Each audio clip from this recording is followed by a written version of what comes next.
Welcome to IT Mastermind Talks, your access to insights and experiences from thought leaders in the IT services industry and those that support the industry.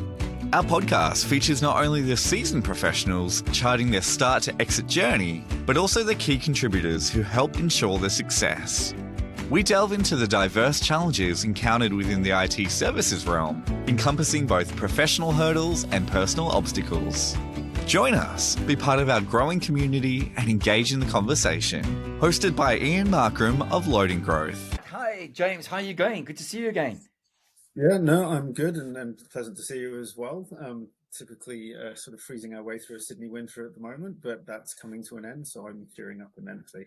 Yeah, got another month, I think it is, of cold weather, and hopefully after that it'll be good. And I'm looking forward. We had a lot of rain on the weekend, so that was pretty bad for getting out the house. So anyway, awesome to join us at the IT Mastermind Talks. The most important thing about these talks is just to get some honest opinion from people that I've worked with in the past or people that are in the industry, just to understand, where they've come from on their journey, and not even for the background journey, but where they're going as a company and what they actually do as well, and what problems are they solving out there in the industry. So I've got a few things I just normally get going with. I've known James for quite a few years, but it'd be good for you to go through some of these things. Like, for example, can you give us sort of a bit of a background, James, on what inspired you to become a consultant initially and then an IT services business owner? Like all these things in life, not terribly well planned. There's sort of an accident. And if I go all the way back to the very, very start of the journey, so when I graduated university, which is now a frighteningly long time ago, I was dead set on being a pharmaceutical research chemist, which seemed like a great way to kind of push my scientific sort of thinking and kind of grow what I'd learned through my education. But at that time, all the research houses were all consolidating all of their research functions and firing people left, right, and center. So it was an abysmal time for a graduate trying to break in. And so through a sort of a typical array of sort of post-graduation jobs, I ended up working for a call center for an insurance company. And they started to run an MBA program, and I just put my hand up, or my manager told me to put my hand up because I think she just wanted to keep me quiet and give me something to keep me busy and out of her hair. And I ended up on the program, and being on the program then sort of got me on the attention of sort of some of the senior management, and an opportunity came up in their pricing department, which is a very sort of analytics heavy kind of function. And so I sort of took up a role there and basically ended up in data ever since. So first hovering through a bunch of end user roles in insurance industry, until when I came to Australia about sort of almost 20 years ago now. And I had it in my head that I really needed to lift my game. I'd been an end user for quite a while. And the last 6 months of my last role, I got exposed to some consultants who were showing off this great technology and a huge level of expertise. And it made me realize that I didn't know as much as I thought I should. And obviously, this is pre-internet days, so there wasn't like YouTube videos everywhere telling me that this is the latest tool and I should get on board. We had to find out the hard way by talking to people and meeting them. And so when I was in Australia, I spent probably about 10 years roughly bouncing around in consulting organizations and building up my technical skill, building up my kind of client and engagement skills. And an opportunity arose where, basically I was working with someone on a contract and they said, well, I've got a business. How about you join up? I didn't have any particular reason why not at the time. So we just did it to see what would happen. And within the space of 3 years, we kind of grown from, two guys running around in cafes desperately trying to spin up a business to, a $3 million business with about 15 employees. And that kind of gave me the taste for it. Now, as you probably well know, there's always ups and downs in businesses. And so that particular venture came to a bit of an end. Tried with a different path, and that sort of fizzled a little bit. And so consequently now I'm here at Talos, which is my own creation. I'm now about 4.5 years in, and flying solo for the first time, which has also come kind of a different dimension to the journey, because when I'd first done it, it was with a partner. When I second tried it, it was with a bigger corporate organization. And this one, it was just like, you've got to wear the whole thing. You are the boss, the buck stops with you. And so this is where I've sort of landed now. Great. That's awesome. It's quite difficult being the only founder.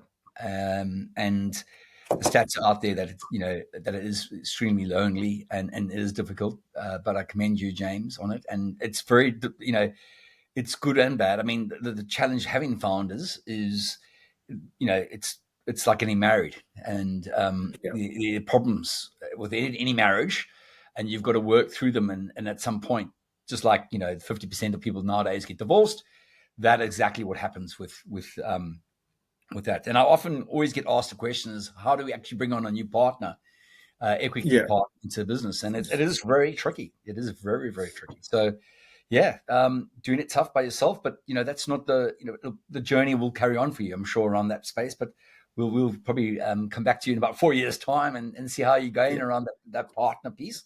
What was the vision when you started Talos? What was the vision? Did you actually sort of put down a vision statement or an idea of what you wanted to do for Talos when you started on your own? Yeah, so when I started the business, I started thinking about why I kind of got into this in the first place, and there's kind of a few underlying drivers and these are personal drivers. So I get very frustrated with waste and inefficiency. Lousy Yeah, processes, badly designed forms, anything that's kind of just sort of the grit in trying to get things done. It drives me crazy, especially when there's kind of a better way of doing things, and also a lot of it is around, so we supply a lot of capability around data analytics, automation, and a lot of that basically revolves around giving the fuel to decision making, or making those decisions automatic and flowing more effectively. And so we came up with this tagline. Well, I came up with this tagline of efficient decision making, which is kind of what we're about. So we're trying to provide data and analytics so humans can make the right decisions. We're providing AI and automation so the robots can make the right decisions, but trying to do it as streamlined as possible, because a lot of people get analysis paralysis, right? You've got too many opinions, too many things. You don't know really what to do. You might sort of take the safer option, or you'll just go with your gut, which is something that always terrifies me as somebody who's very data driven. It's like, don't go with your gut. Behavioral science tells you not to do that unless you're in a forest about to be attacked by a tiger, in which case trust yourself. But when you're trying to decide, the path of an organization, you need a bit more of a structured and informed thing. So really, my passion is about trying to make stuff work quicker and Yep. be able to make people to make their decisions more effectively, and hence the efficient decision making tagline. For sure. Fantastic. Look, I know that, you do a lot of Microsoft Power BI and sort of automation with UiPath and a few other things. We'll talk about that later, but that's what sort of excites me about your business, James, is, my background was always analytics. So I do have that love for analytics, and I know it can be very powerful around enabling businesses to make decisions. So that's awesome. Just before we get on to the next stage, there's a couple of quick questions to ask. How did you actually win your first client? Because that's a question I always get from people starting out in their journey. Is, how did I get my first client, Ian? How did you get Yeah. your first client? Uh, that's getting into distant territory now. I can't remember. So I think some of it at the time was, so when I started about 10 years ago, Microsoft was a lot more partner friendly and a lot more open to working with smaller partners. And they kind of come and go in waves of that. So a few years ago, they were back on that wagon, and now they're back to, let's just focus on enterprise partners. But the organization that I was part of was running one of the user groups. And at the time, it was like Power BI was just being pushed into the market. And so Microsoft were very keen on sponsoring that kind of thing. And because we managed to raise a name for ourselves as people who cared about Power BI, some of the people in Microsoft were like, oh, well, we've got a Power BI proof of concept. Who on earth do we call? Let's just call these guys. Because they didn't have, it was new technology. There was nobody on their books that could do it. So they just kind of had to wing it as well.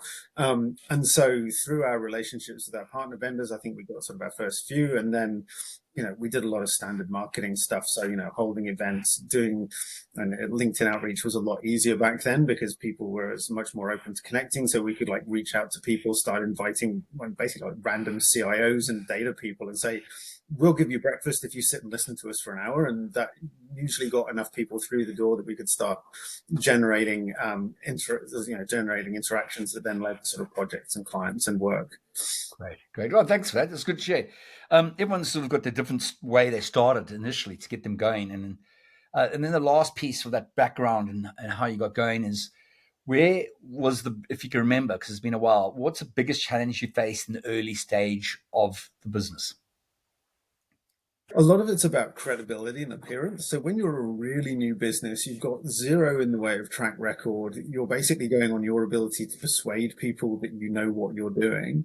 And I think it's just trying to establish that credibility. And for me now, having been in the business for a long time and worked with a large range of organizations, I can kind of refer to things that I've done that I can talk to.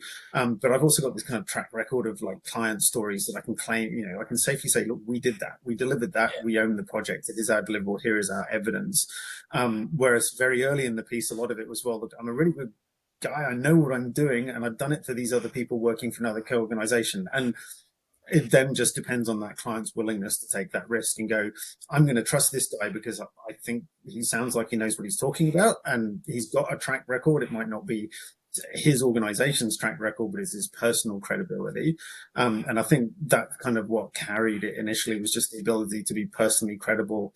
And some of that was backed up by client experience. Some of it was backed by things like, I used to have a blog that was fairly well read. So, you had to kind of establish your personal brand in some shape or form to get past that initial credibility gap. Because if you just walk up to, I'm sure you get bundles of them. These random emails from Indian and Filipino development houses going, we'll build your website super fast. And it's like, I don't know you from Adam. I'm not going to trust you. So, you've got to build that credibility and that relationship to enable people to get that trust and take that risk on working with you. Yeah, that's great. That's a great bit of advice there. And James, I always talk about people being a thought leader, trying to be that thought leader at all times. And the more that you're out there, putting yourself out there, the more chance you have of becoming a thought leader. So thanks for that share. That's awesome. All right, so we move on to sort of like team and culture, of your business. And how did you, I know you've scaled up and you scaled down like most businesses when there's things are working well, things are changing in the economy or the technology landscape changes. What are the things have you done when you've actually built around building your team, around getting that culture right and building a team? What's the things that you've done? Yeah, so that's interesting. It's an interesting topic because the model's changed a lot since I started like 10 years ago. So when we originally started, a lot of it just revolved around getting people together for team drinks before we had an office, and then when we had an office, having sort of regular gatherings, making sure that there was a regular kind of stand-up call, I guess, between the organizations. So when your teams up to about 10, 15, that it's manageable to get everyone on a call for half an hour and have a quick spin through what's everyone doing, and maybe get somebody to do a bit of a showcase about what they've done. But that gets harder in the digital world. So post-COVID, so much IT is remote now. And obviously during those 2 years, we couldn't have meetups. We couldn't sort of bring people into state and have those gatherings. So it started defaulting more to having sort of team calls, like effectively just regular stand-ups, making sure that people are talking. And for myself, having to be more physically present. So there was less stuff that I could just go, the consultant's got this in hand. I need to be there to make them feel that they're supported, that they've got someone on their side, whether that's in a client interaction or just trying to troubleshoot things. And still focusing on those get-togethers, but making them higher value. So what I did for the last couple of years was we just had an annual gathering. So roughly around about July, August, so once the financial year had settled, get everyone into the same place for an afternoon, do some work-related stuff, go off. And I think the last one we did axe throwing, go and have a nice dinner, send everyone on their way. So you get that personal connection because, and I've got people in Victoria and people in ACT and people in New South Wales. So you can't just kind of drop by and go, let's have a drink after work. You've got to make a conscious effort to bring them together. And I think, to be honest, a lot of the culture stuff is just conscious effort by the person who's accountable for it. So obviously in most organizations, that's the boss.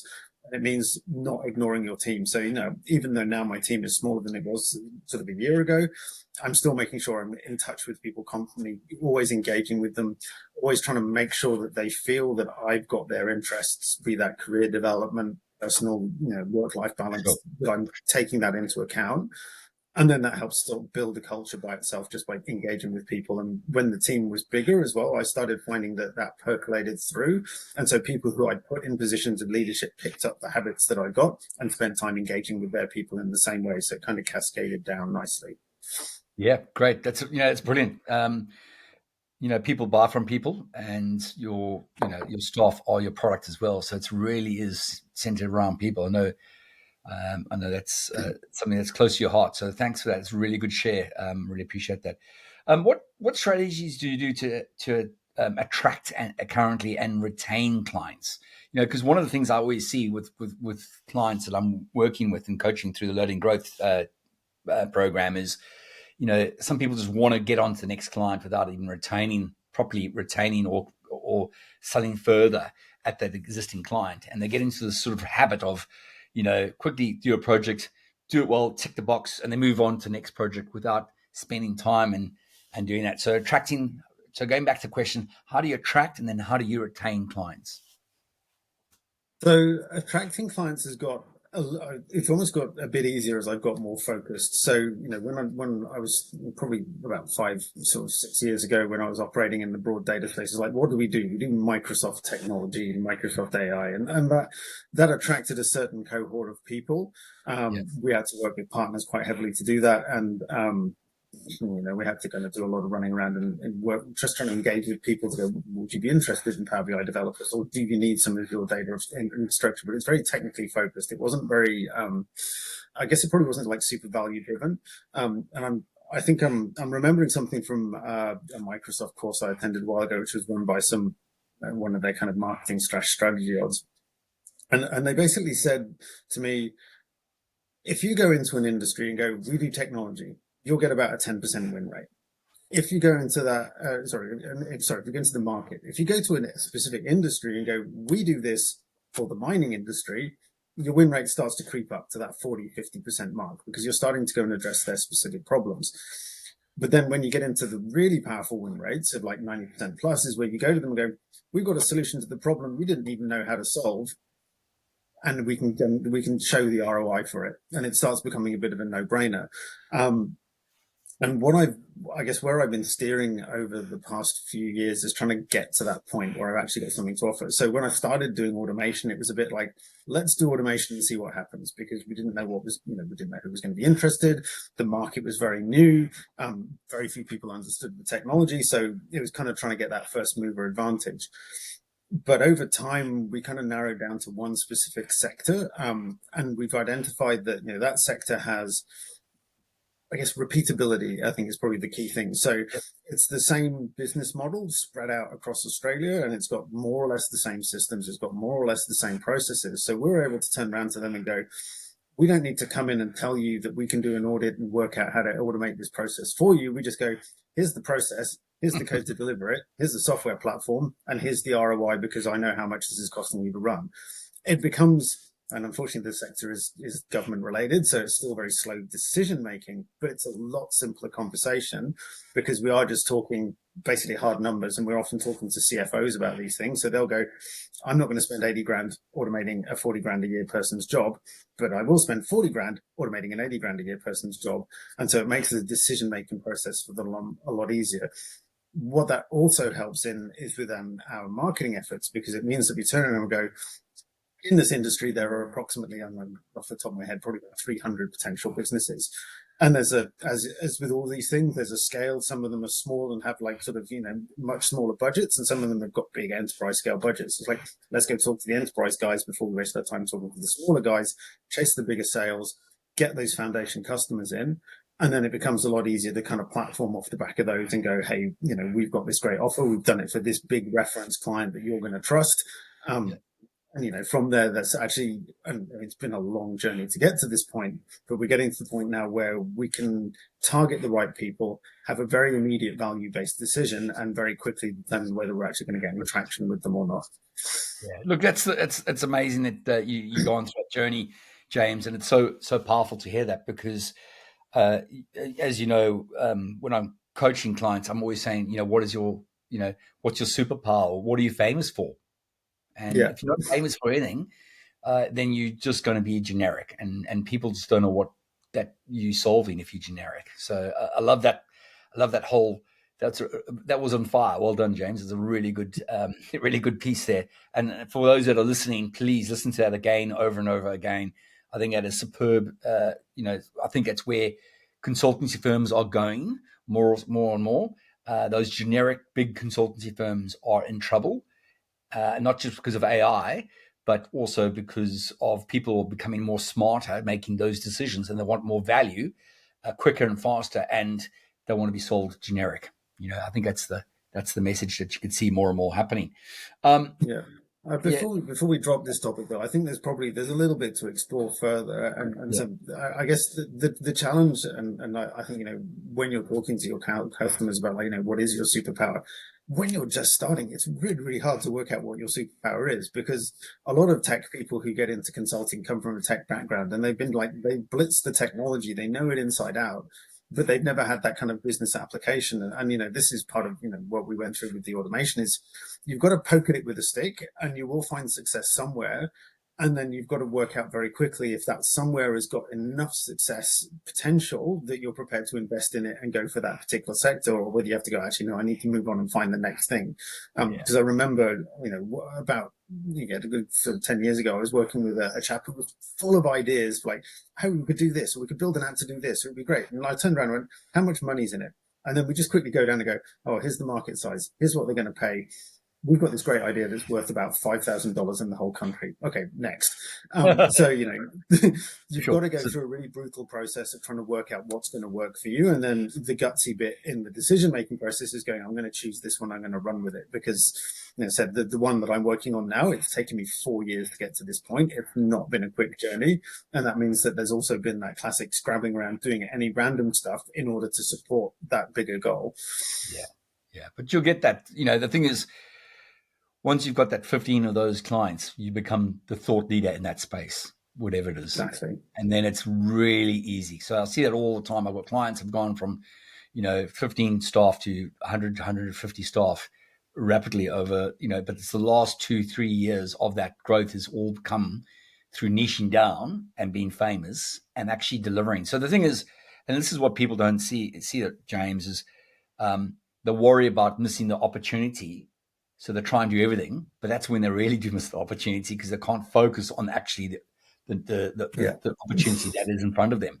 And around that repeatability takes stress off consultancy firms, takes stress off people if you're doing repeatable work, and you get better margins and you get better outcomes. It just makes it so much easier. So yeah, very good there. So let's move on to the next part is, how do you stay competitive in the ever-evolving IT services market? I mean, there's so much changing, obviously with AI now as well, but even just thinking about the Microsoft stack in the last year and a half, 2 years, you can probably talk a bit about that. What's happening with the Microsoft stack, where you guys are serviced quite a bit of that work, and then AI on top of that. How's that sort of changing your market for you right now, James?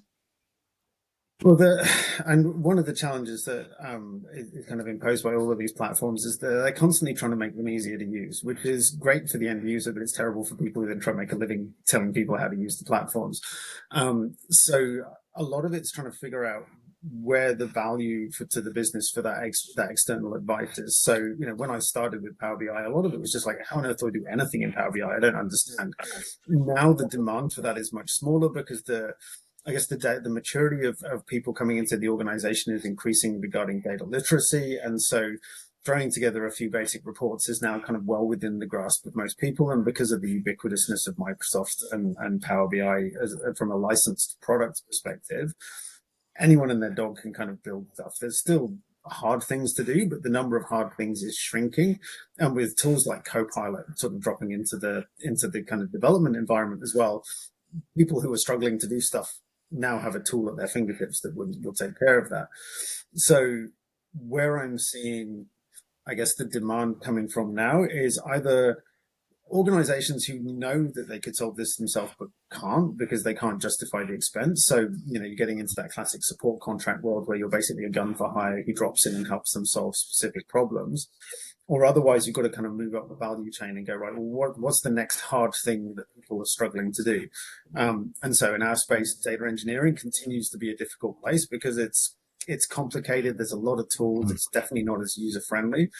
So working in that data engineering space is one. AI is kind of the next level above that. But the challenge with getting into the AI space is that the people who know AI and can deliver it really well are also incredibly expensive resources. You're looking at like 300K minimum for a decent AI engineer. So for a small business, that's not feasible. So then you have to kind of look and see where else you can add value. Yeah. And then the other part is still that kind of abstract layer, the strategic thinking, the design, the architecture, those higher order things where you need that experience of somebody who's been in multiple different fights and knows what's going to win and what's going to work when you're trying to go after that thing versus pure technology development. So I think, for me, the core message is get away from development and delivery type work, because that's definitely, the appetite for that is shrinking in the market. And as you alluded to, right, the big four consultancies are throwing people away because they can get AI to do the junior work. So that's kind of disappearing. And then the other part is then to focus on packaged solution. So rather than saying, I'm going to build you a nice piece of code that will solve your problem, I'll come to, going back to that earlier point, here's a solution. It costs X. Do you want it? Yes or no? And, don't worry about the nuts and bolts underneath, because that's not really relevant to you. Yeah, that's brilliant. The package solutions is the way, because once you've got that solution, you actually treat it as a real product, and then you put effort into actually developing it, versus a bits of pieces of methodology or IP that you have, and you try and cobble that together for a project. Versus this is a product. This is how we take it to market, and this is what the problem we're solving. And then you spend more time in it and develop it out, which is what I know you're doing now. And that's really, I think, is the way to play, to be honest. What are you innovating around with? Any new tools or anything out there? And are you putting them in your business strategy? So obviously, AI is out there, OpenAI or Copilot you mentioned. Are you using anything else out there that's interesting or cutting edge? Probably not super cutting edge, but it's, like this machine, like practical applications of machine learning. So, all the hypes around LLMs, and I had an interesting conversation with a customer this morning, which I'll kind of go back to shortly. But there's a lot of capability that's matured nicely. So things like, reading documents, for example. So obviously we work heavily with UiPath, and their document reading models are now really, really good. So, you don't need to train them. I think they need something like 20 or maybe 50 example documents, and then that's as good as trained. And after that, you're just refining it. So those kind of AI-ish tools, what gets called as narrow AI. So it's like very narrow function. It can read a document or it can transcribe text. That stuff we're finding a very practical use for, because there's still plenty of cases where there's documentation, or there's, they're just trying to transcribe calls and pick out sentiment. That kind of stuff is working and reliable. Whereas things like LLMs they're very cool, but they're not reliable. And when I mean they're not reliable, is they can't be guaranteed to deliver a consistent outcome. And I think people's expectations of them are a little overblown. So there's kind of two angles to that. So if I talk about reliability, I don't know, you must be familiar with William Deming, the guy who's like big productivity guy. And his central thesis almost around business was a well-run business is actually just a group of well-executed processes. And well-executed processes have a fairly deterministic outcome. Large language models do not have a deterministic outcome. There's been plenty of cases where people have asked LLMs and been given massively erroneous advice or even harmful advice. And that kind of comes back to a customer that I was talking to this morning. They had some sort of process where they wanted to review some government grant applications and be able to try and transcribe some information from a portal. And it says, we just thought AI would do that. It's like, AI is not going to be able to do that consistently and reliably. You might be able to make it slightly better by feeding it some of your context and making it more reliable, but you can't trust it. And I think this is kind of the gap that we're going to see exposed in businesses over the course of the next few years, is AI tools that can be trusted versus AI tools that can't. And, obviously being focused on some more stable industries, they're interested in stuff that works and works reliably and has a predictable outcome. And so that's for me, that's the AI that we'll be focusing on, is the stuff that we know works and works consistently. The LLMs are, cool and shiny, but, they're questionable value at this point in time. For sure. Okay, that's good. I think you spot on there with that. There is a lot of overhype, and a lot of people are sort of working out what to do. Consultancy firms or businesses, they're trying to work out where does everything fit at the moment, and I suppose it'll just take time to settle down. That's the Yeah, that's the and there'll be a lot of people running around saying, we'll do a proof of concept and burn through $250,000 and disappear and deliver nothing of value. But expect 100%. that happens at the start of every hype curve. So Yeah, that's definitely. where I we mean, are at the moment. it's really there. There's a lot of those sort of AI projects have failed over the last 6 to 12 months. So it's quite an interesting thing. I was with a client chatting to them through Loading Growth in the US, and he was talking about his AI projects that he's deployed, and a lot of them actually haven't gone anywhere. And it's the user case. It starts off really understanding that user case, and does that user case really fit for the AI purpose? Yeah. And then once you've got that user case mapped out, it's getting that training documentation. As you know, no one's got the right documentation in their organization, and that's the next step. So anyway, it's all interesting. When I'm hearing stories like this, I suppose as usual, it'll just take a while to get that right, and who knows how long it'll take. Okay, so let's just quickly move on to a couple of things around. We talked about the common things around some of the services that you're doing. What are the challenges that you have with clients at the moment? Any sort of common challenges you're facing with working with clients at the moment? Is it AI maybe? With expectation, sounds like it's one of them. Expectation that everything can be done quicker and faster. I think clients are actually they haven't changed that dramatically. Their expectations. You get volatility, and some people demand the world, and some people are much more easily challenged or satisfied. I think the real problem has become actually communicating with people. So, and this is where AI is having a fairly negative impact. So, LinkedIn 10 years ago was a great way of networking and reaching out to professional, like peers, and reaching out to genuine buyers or people who might be interested in what you're doing. Now the platform's been so saturated by salespeople, virtuals, people like outsourcing, lead development, and then also just the amount of AI crap that's now getting posted on LinkedIn because it's really easy to tell ChatGPT to post an article, put it in with some hashtags, and off you go. It's becoming that platform's become devalued. And obviously with all the scam calls that are going on, people don't pick up the phone anymore unless they know your number. So despite the fact that we have all of this connectivity available to us, the paradox is it's actually becoming harder to get hold of people because people are just so used to being bombarded that they're starting to filter out anything unless they go, this is directly relevant to me and I am going to pay attention to it, which means that from a marketing and outreach perspective, things are getting really tricky. You've got to be really, really pointed in your messaging. And even if you are really pointed in your messaging, you're still going to get snowed in amongst any CIO gets like sort of 100 of these messages a week. Yeah. How are you going to stand out among from that? So realistically, that's my biggest challenge is just simply getting people's time. Yeah, it's good. It's good. Thanks for that. Really good. So let's go back to your business, Talos, and just talk a bit about some of the services you're offering now. It's a bit of a understanding, and have they evolved over time? I know they have, but why and how they evolved over time to get to where they are now. So it's just a bit of a journey on the services side. So I've always been sort of consistently focused on the Microsoft partners, or sort of the Microsoft data and AI stack. So and then sort of UiPath from about sort of 5 years ago. When we started, a lot of it was very sort of basic delivery work. People just wanted a Power BI report built, simple projects executed. I think that the appetite for that has been dying down, and we talked about this. AI is kind of chewing up some of that capability. So the services need has changed, and this is why I've kind of moved into that more packaged approach. Is instead of trying to just solve generic problems, because businesses are getting more capable of solving their own generic problems in this space, is to look for specific problems where either people won't have invested time or organizations can't have the time to invest in it. So like I said, some of our package solutions, we've used big clients to help develop those.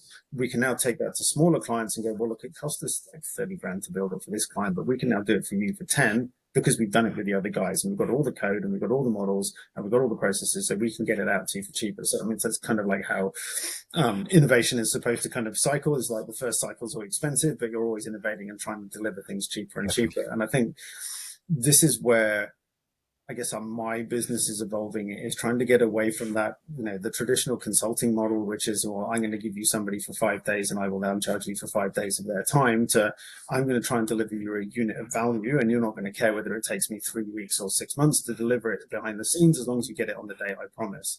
And I think that's the mindset that consultancies are going to have to start shifting towards, is that more product-based mindset, because otherwise you're just going to get lost under a sea of like overseas developers and other people offering you and undercutting you on rates, and that market just seems to be dying. So it's very much moving towards that identified problem and well-structured solution to that problem now.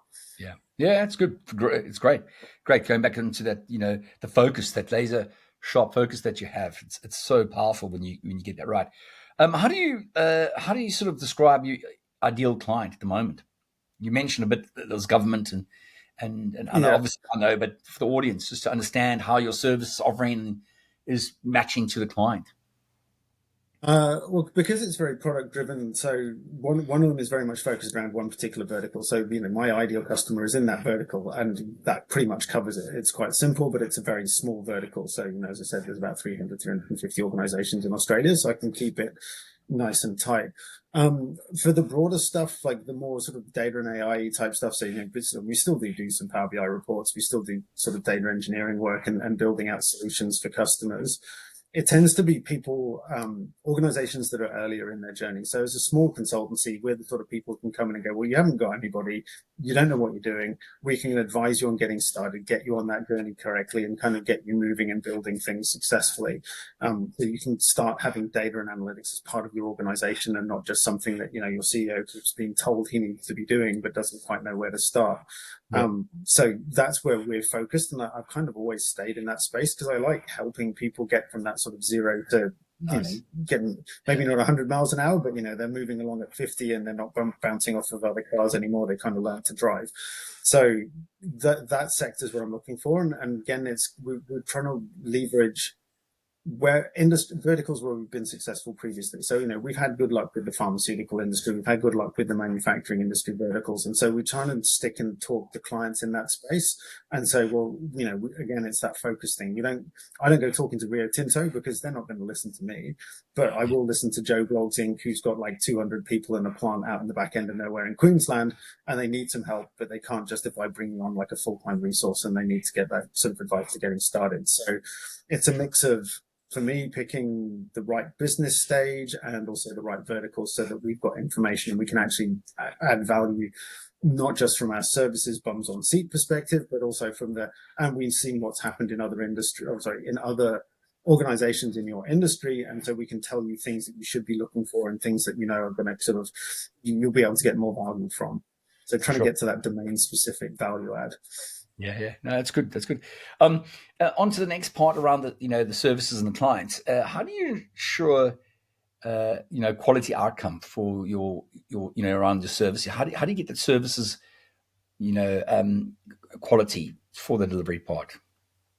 Yeah. So, I mean, there's a few different sort of angles to that, because quality is a bit of a nefarious thing. Sometimes if a report works, it works until it breaks, and then it becomes a problem. So there's some parts that are internal process. So, going back to the William Deming thing, it's like, if we're delivering a piece of work, what are the things that we need to do? What are the stage gates that we need to go through, to make sure that, the code's been built properly, that we're following some standards, that some best practices are being adhered to, so that the technical delivery of the component is as sound as it can be. Mm-hmm. And then whilst I know agile has become a bit of a dirty word in a lot of places, there's one core concept that I take out of that, which is the close communication with the customer. That's the bit that makes all the difference. The rest of agile is noise to me. That's the important part, particularly because what we're building is sort of data products or automation products. The end user experience is really important. So in the world of automation, it means that the people trust that the automation we built is doing what it's supposed to do. And, hand on heart, I've had a customer where that failed, because we built an automation out using one of our structured processes. but it was IT driven. And so when the business got it, they didn't trust what the robot was doing, was double checking everything that it did. And it ended up taking twice as long to process things instead of a fraction of the time. And the project customers subsequently where we've been successful is when the business has driven it, been very hungry to make sure that the process is built the way they want it to work. And they can see the whole kind of, you're not supposed to see the sausage factory, but, you see the sausage factory happening and you can see leading to the outcome that you want. So a lot of, I guess, there's two sides. The technical, and I've used this actually on my interview, was the technical quality, which is, am I building things in a robust and repeatable kind of way, which is, for somebody who's a technical consultancy, that should be bread and butter. But the business quality, the fitness for purpose, you can only really evaluate that by spending time with your customers and talking to them as you're doing the delivery and making sure that when you get that end product in front of them, that they fully understand it and they accept that it is what they've asked for and what they want. Yeah, great. Awesome. Just the last piece around services. Have you got a sort of a success story you could share with us around your services and what sort of an impact that's made, with a client? Yeah, so and I think these ones probably are sort of our big flagship automation customer. So and it was a long journey with these guys. So we first actually brought them on board with automation about 4 years ago, and at that point they used it in a very tactical way. They had like a clunky system that they had to update another clunky system, and it was one of these things where it's very slow and it was going to take somebody 6 months to do it, and we sort of talked to them about automating their way out of it. And that actually worked because we could sort of build them a solution. But once that problem had solved, it kind of fell off a little bit, and they stopped doing any more automation work for another year or so. But we kept talking with them and talking about our vision and engaging with because we were engaging in that market quite heavily. Different stories and ideas that were coming from different sectors. And because we maintained that open communication with them, and we always try to present ourselves as much as possible as like a partner, not somebody who's desperately trying to sell them something, we've managed to maintain that trust. And so when they were ready to start moving into automation again, and we'd had a bit more experience talking with other organizations, we could go, okay, this is our roadmap for doing this. We've got our proven process. We've got our approach. Here's all the stakeholders that need to be engaged. Here's all the checkpoints that you've got to go through, and being able to have that view of the process end to end, not just from our side, from a delivery perspective, but what it means as a customer to be receiving that product and what they need to do, meant that the conversation was so much easier. And so now, what we've done, we've deployed 3 automations to them now. We've actually got we've also given them a dashboard. So, being data people, we want to say, what value are we actually delivering? Let's track it. And so we've got that log of all the activity that's being presented back to them. So we're actually presenting them back in dollar value. We're saying, you've saved this much money, you've saved this much time, and you're running the robot this much. So they can see when it's being used and they can see the value that's coming back from it, which is, for an automation, once that's up and running, a lot of the time it's a set and forget thing, right? People forget that it's even happening. So to have that dashboard at a high level means that the people who are involved in the automation can wander around and go, here is my proof that I am doing something valuable. And then obviously that then helps propagate it throughout the organization because they've then got a proof point that they can talk to. And it's not just somebody going, I've got nice feelings about the customer who's done, this organization who's done nice things for me. Here's some cold hard numbers demonstrating that they've delivered value. And so I think, we've really been able to, through those conversations and through that long engagement, get them on that point, get them to the point where they've gone, well, look, we've done automation as a tactical thing to solve some problems and get rid of some big workflows. Now we're starting to go, right, but how do we approach this on a strategic level and go, right, what are we actually going to do that's going to transform our organization? And it helps that, partnering with a big software organization like UiPath, where they can go, here's a customer in your vertical in another country who's now got like 100 automations running, and they've saved this like millions of dollars. So there's like that, they can provide that end vision, and we can provide them the pathway to delivering that path to that vision. So I think, that's something that I'm really happy with the way that's worked. And it's been approached through doing all the right things. And it's always been, like all these things, sometimes it feels frustrating doing the right thing because you kind of sit there in silence for 3 months waiting for your customer to come back to you. But when they do come back to you, it's a great underscore that you've actually really been doing the right thing for them. Great. Yeah, I love that. An ROI dashboard with, real dollar value. And that is just so powerful. So, yeah, I think if you could just replicate that same scenario through multiple organizations, it'd be really good. We're going to go on to sort of the challenges and lessons sort of section now quickly. So just to What are the biggest challenges you faced in the IT service industry? Is it sales, marketing, staff, or delivery? And just give me one example of one of those, just for one. Yeah, it's always going to be sales, I think, because with and again, for staffing, it's down to internal quality and support. You can very quickly identify whether you've pulled the wrong people in, but having good quality processes for pulling people in the first place lowers that risk. So I've actually had very few bad hires. I've had, like anyone, who've had a couple of failures along the way, but I've actually been pretty good on staffing. Delivery, similarly, because I've approached it in a structured way. We've had, like any IT project, sometimes things have gone AWOL, but I've had a pretty good success rate in terms of delivery.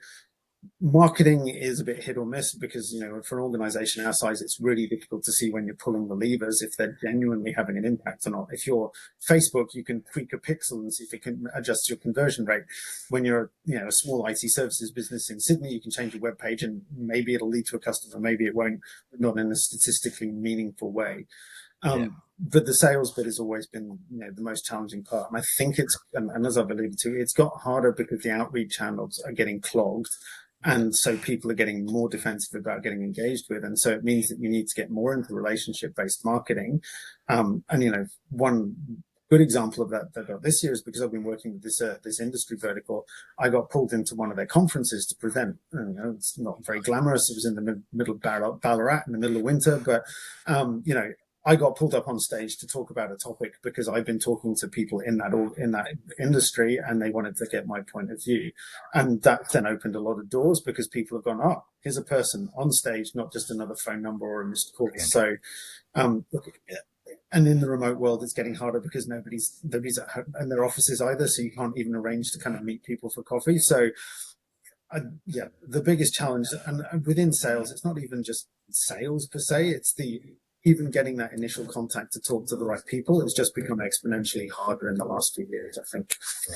Yeah, I think you're right. Trying to get that, to build a relationship with people so they trust you is so important. How you do that it's going to get harder. All right. Thanks for that share. It was brilliant. What do you think are the most important lessons you've learned as an IT services business owner that you could share with people? What are the most important, things that you've learned? Wish someone could have told you, 5 years ago, whatever, 10 years ago. Don't do that, James. Yeah. Don't do that, James. Yeah. So I think there's probably two real standouts. So one is, and this is going back to our conversation around partners, is you do have to choose very, very wisely. I've been burnt once and had a middling experience with another, which is why I'm currently sort of flying solo.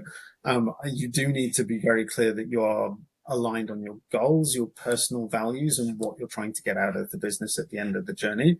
And, if you're in a position like myself where you're currently, the boss and you own the whole thing, if you're going to invite someone in to take a slice of your business, you've got to be clear on what that value is going to be. You've got to set some KPIs around it, and you've got to put some sort of defensive wall around your organization in case that person failed to deliver. Because I brought someone on about a year and a half ago who was supposed to do that, and that just didn't work out. But because the guardrails were there, I wasn't suddenly left with, oh great, I've now got someone who owns half my business who isn't contributing anymore. So really, really make sure that you are aligned very, very well, and that you've got contractual stuff in place to kind of deal with the eventual possibility of fallout. So that's the kind of the business side of things. And then, from just a day-to-day perspective, sometimes and I struggle with this, you've got to be brutal sometimes. If your business is running down and the work isn't there, act fast, get people out the door. It's not nice. It's never pleasant saying goodbye to people. But if you don't do that, then you end up running up significant, you're generating problems for yourself in terms of cash flow and finance. And you've just got to sort of sometimes put away your Mr. Nice Guy hat, which is great for all the culture building, and go, I've got to worry about the bank balance now. The Mr. Nice Guy hat's got to come off. Yeah, so true. Fire fast, hire slowly. Unfortunately, that's the horrible saying, but it's the truth when it comes to that. All right, so we're on to the last piece there. I know it's been a bit of a marathon session, James. Always good chatting to you. What trends you see shaping the IT services industry? We spoke a bit about that already. I think the AI, but is there anything else or anything more? I think I think to be honest, the killer thing is going to be, it's going to be an impact of AI is that just, and the developer roles, the builder roles are going to start disappearing. And so, that's going to cause, there's going to be problems that's going to cause down the track because, this is happening across a number of industries, like law is another one that's very heavily affected by this, is that the junior level roles are going to be disappearing. But that means that the grey head, would be grey head if I had any, people are going to just start sitting there and not moving, and they're not going to be able to open up opportunities for people below them to start rising up through the ranks and developing those skills because the AI is kind of eating them. So I can see there's going to be a bit of a redefinition of what services businesses offer and how they work and how they bring talent in. And I think that's going to shape some of the economy over the next 5 to 10 years. And I don't really have any pressing answers for that one. I'm still trying to work through what the implications are going to be. But sure. It just means that if your ambition was to be a web developer, you probably need to be rethinking what you were doing. But it's the people value I guess the bit that the computers and the AIs can't do well is interact with people, understand their needs, work out solutions. And so I think services businesses are going to get more and more solution focused because the value in just delivering people who can type at keyboards is just going to diminish. Yeah, fantastic. Look, my last question was really around that is what advice would you give to anyone who's out to start a business, an IT services business? What would that be? I think, look, the market has not been great for the last couple of years for a lot of industries. It's definitely been challenging. I think unless you go in with a very clear vision about what you're doing and a very clear-headed understanding of what the value proposition that you're bringing to the market and how much you can then sort of take out of the market. Going back to my friend with the brilliant app ideas, it might be a great idea, but you've got to be really clear that there's money in it and you've got to know who to talk to be able to kind of extract that money from them. So I think it's become, you've got to be very solution focused and you've got to have a clear vision on what the value of that solution is and what people are going to pay and the size of the market that you're going to be operating in. Because otherwise you will end up, chasing a dream that might fall flat. Or alternatively, if you don't have that product market fit right, then you're going to flounder or you're going to spend some time kind of trying to work out what that market fit is. And you'll need a strategy to make sure that there's cash coming through the door while you're actually going through that process. Yeah, great. Well, that's so true, so true. James, anything else you would like to share, because it's been an hour nearly? Anything else you'd like to share, or you under the pump? No, I'll sort of put out with a bit of a sort of a closing remark. I think in terms of the direction of my industry generally, data and analytics and automation is only ever going to get more important, and it's going to become a bigger and bigger driver for businesses. What services providers need to think about is, how am I adding value into that solution? How am I helping my industry? How am I generating value by delivering the services that I'm doing? And if you can get that right, and you find that right opportunity, then you will do very well leveraging all these tools because the landscape's getting really complex. And if you can figure out how to stitch together different components to make it work, and sometimes it's simple stuff like, what I've done with the dashboard that presents the value that's being output by our automations on a different platform. It's still powerful stuff when you can link those technologies together. So I think it's really my advice to anyone who's getting into IT services now and kind of general forces, you just got to be really clear on what it is that you're taking to market, and you've got to be clear that market exists. Otherwise, you're going to have a lot of heartache along the way. Very, very, very true. Very true. Well, thanks a lot, James. Good chatting to you as usual, and can't wait to catch up for a beer at some stage when it's a little bit warmer in Sydney. Yep, sounds good. Awesome. All right. Thanks a lot, Ian. Appreciate the chance. Cheers. Bye. Thanks for joining us on IT Mastermind Talks. Don't miss out on our next episode. Hit the follow button and stay updated. Want to be our next podcast guest? Contact us and share your expertise with our audience. Visit www.itmastermindtalks.com for more information.